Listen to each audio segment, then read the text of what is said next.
नमस्कार दोस्तों, आज की कहानी भक्त की परीक्षा और प्रभु का वरदान। प्राचीन समय की बात है। गंगा किनारे बसे एक छोटे से गांव में राघव नाम का एक गरीब लेकिन सच्चा भक्त रहता था।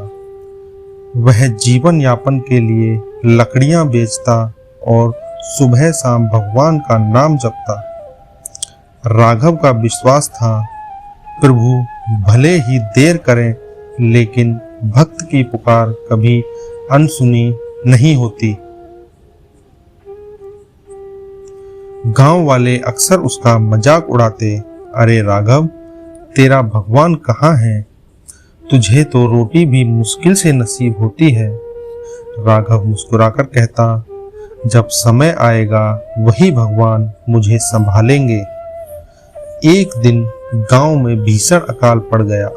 खेत सूख गए, अनाज खत्म हो गया, लोग इधर उधर पलायन करने लगे।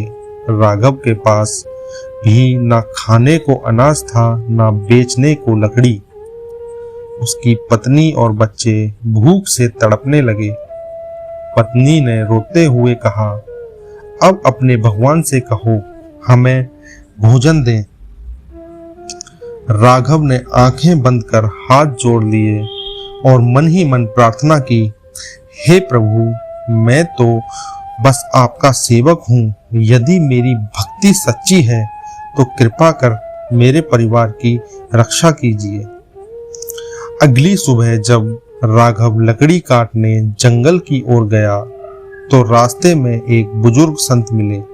संत ने मुस्कुराते हुए कहा, पुत्र, क्या तुम मुझे एक घड़ा पानी पिला सकते हो? राघव ने अपने पास बचा कुचा पानी उन्हें पिला दिया। संत प्रसन्न हुए और बोले, तुम्हारी सेवा और विश्वास देखकर मैं प्रसन्न हूँ। घर लौटो, भगवान ने तुम्हारी पुकार सुन ली है। राघव घर पहुंचा तो देखा उसके आंगन में एक अजीब सी चमक बिखरी हुई है। वहां एक सोने का घड़ा रखा था। घड़े में ना तो सोना था ना चांदी, बल्कि अनाज और आटा भरा हुआ था। पत्नी आश्चर्य से बोली, यह कहां से आया? राघव मुस्कुराया, यह किसी संत का आशीर्वाद नहीं बल्कि स्वयं प्रभु की कृपा है। दिन बीतते गए, घड़ा कभी खाली नहीं होता था। जितना अनाज निकालते उतना ही उसमें फिर भर जाता। धीरे धीरे राघव संपन्न हो गया, लेकिन गांव वाले फिर उसे ताने देने लगे, अब तेरे पास इतना धन है फिर भी तू सुबह शाम भजन करता है, आनंद ले जीवन का। राघव ने शांत स्वर में उत्तर दिया, धन तो प्रभु की देन है। यदि उनका नाम ही भूल जाऊं तो यह धन व्यर्थ है। कुछ समय बाद वही संत फिर उसके घर आए।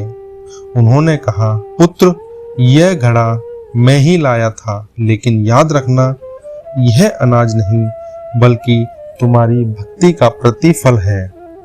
जब तक भक्ति सच्ची रहेगी यह घड़ा भरा रहेगा। यदि अहंकार आ गया तो सब समाप्त हो जाएगा। राघव ने संत के चरणों में सिर रखकर कहा, प्रभु का आशीर्वाद ही मेरी सबसे बड़ी दौलत है। भक्ति का अर्थ है अडिग विश्वास और सेवा भाव। प्रभु परीक्षा लेते हैं पर अंत में अपने भक्त को कभी खाली हाथ नहीं लौटाते। धन्यवाद।